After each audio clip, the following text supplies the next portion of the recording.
How's it going, guys? Kongi here. So, doing another Q&A video today. I've just asked to put Ask Conky 5 today on Twitter, and I've got a few sort of questions. I've only picked 10 this time, just because I don't want to make it too ridiculously long.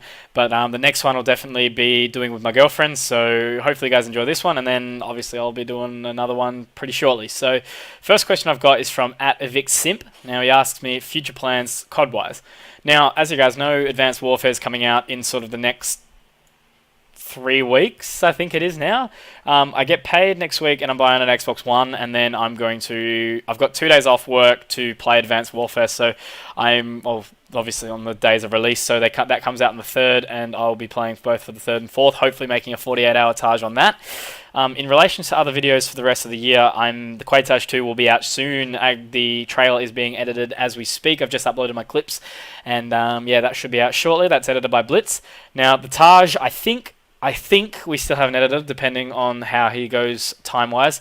And but yeah, that'll come out shortly, hopefully before Advanced Warfare, because I don't want to put Advanced Warfare in this Taj. And then end of the year, I'll do a best of 2013, along with my introducing the NV, which will also come out before the year passes. So there's the next couple of months sort of planned ahead. In regards to next year, fuck knows. If Advanced Warfare's shit, I'll probably go back to the other CODs But, you know, hopefully, I'm really hoping it's not, because I'm getting my Xbox One mainly for Advanced Warfare, and yes, I'm hoping everything's pretty good with that. So, and also just going to be uploading regularly. Even if COD is shit, I'm going to just be consistently uploading different commentaries over different games and, you know, minis or whatever I can sort of figure out for you guys. I'll try to do some more League videos and everything like that. So, yeah, all depends, really. Next question is from It's Lexus. Now, he asks, if you had to be one animal, what animal would you be and why? Definitely a cat, without a doubt. I mean, you'd probably get bored after a while, but my cat just seems to be happy licking his buddy bunger the entire day and friggin' laying around, getting food and just complaining about not getting enough attention and everything. So, yeah, being a cat would be pretty fucking sick. Next is from Hyperdex. What do you look forward to the most in 2015? Now, this is a hard one. I'm not actually too sure with what I'm sort of doing with my 2015.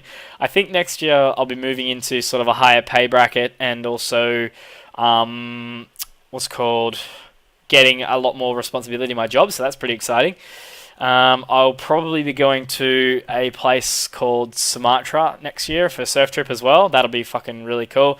And also, I'll definitely be back to Brisbane and potentially Sydney to meet up with a few of you guys, and also just some close friends to hang with again. So, yeah, just anything really. I'll just take it as it comes, and yeah. Next up is a question from I Do Work. He asks, if you could pick 15 players to be in your ultimate team, who would be in it? Keep in mind, it can be anyone you want. Now, this is going to be just sort of hard and off the top of my head, because, yeah, fuck knows, really. Like, I haven't sort of sat down and planned this question. So, phase to begin with, probably. So, Spratty. We're talking players here, by the way. So, Spratty, Blue, Outcast, Davey. There's 4. Liam Tell, 5. He's Genesis. God, this is hard. Shit. Chai. Kai FN. Fuck. Reaps, obviously. Jesus Christ, it's going to be a difficult one. Just trying to think of good players.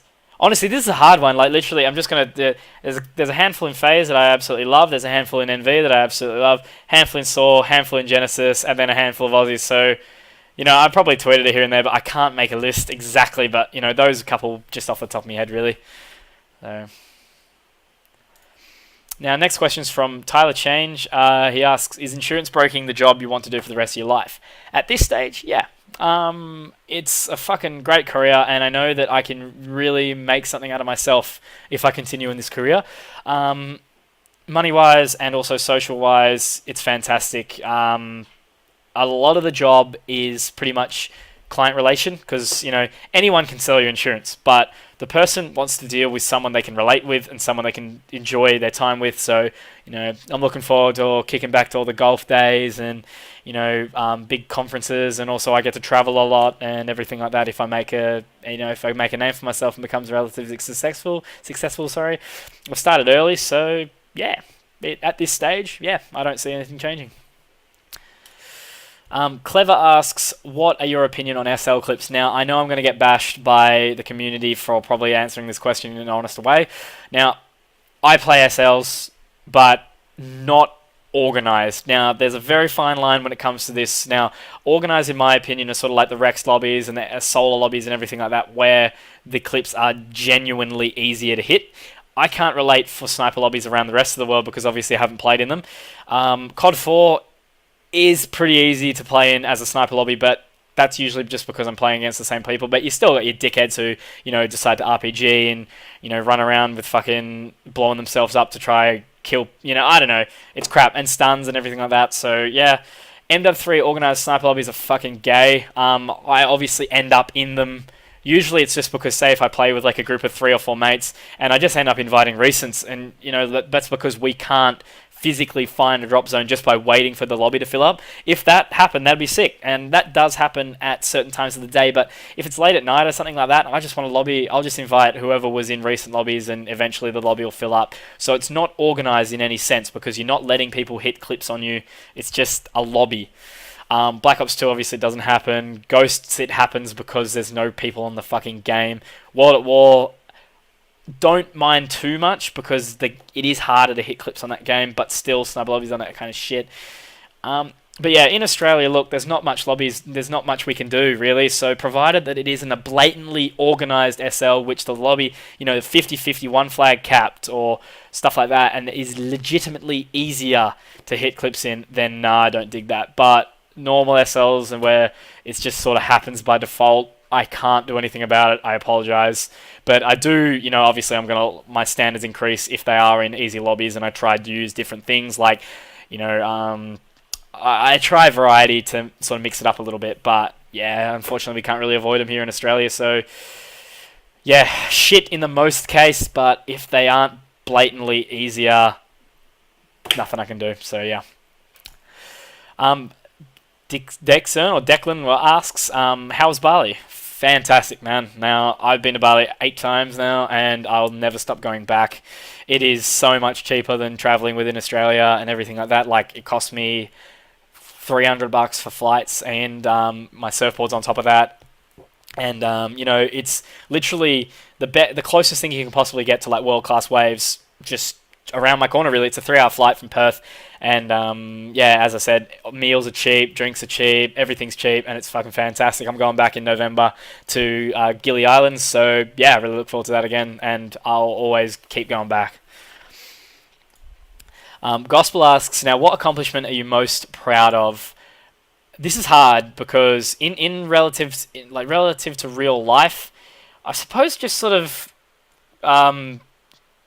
just being happy, really. Like, I remember there was a very dark time in my life where I sort of went to really rock bottom, very miserable in regards to real life issues, and just ended up becoming a bit of a hermit and everything like that. So moving on from that period in my life, just having sort of one friend kick me out of the slump, and then ever since then, just life has just gotten so much better for myself, in relation to work, friends, social life, everything like that. It's just gotten so much better, so that's a huge accomplishment.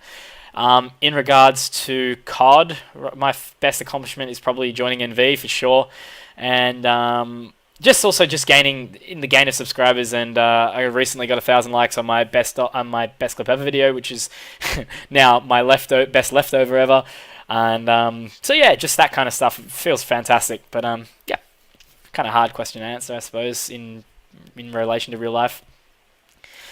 Next question from Fromo, my mate Jordan. If you could see 3 famous artists, bands, DJs, etc., who would they be? And also shout out to Port for being a legend.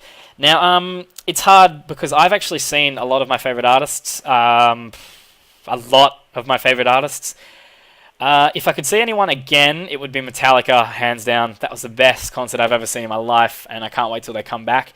In regards to DJs, Excision, again, I would love to see him again. I recently saw Datsik, that was last week, and that was fantastic, and so I'd love that again.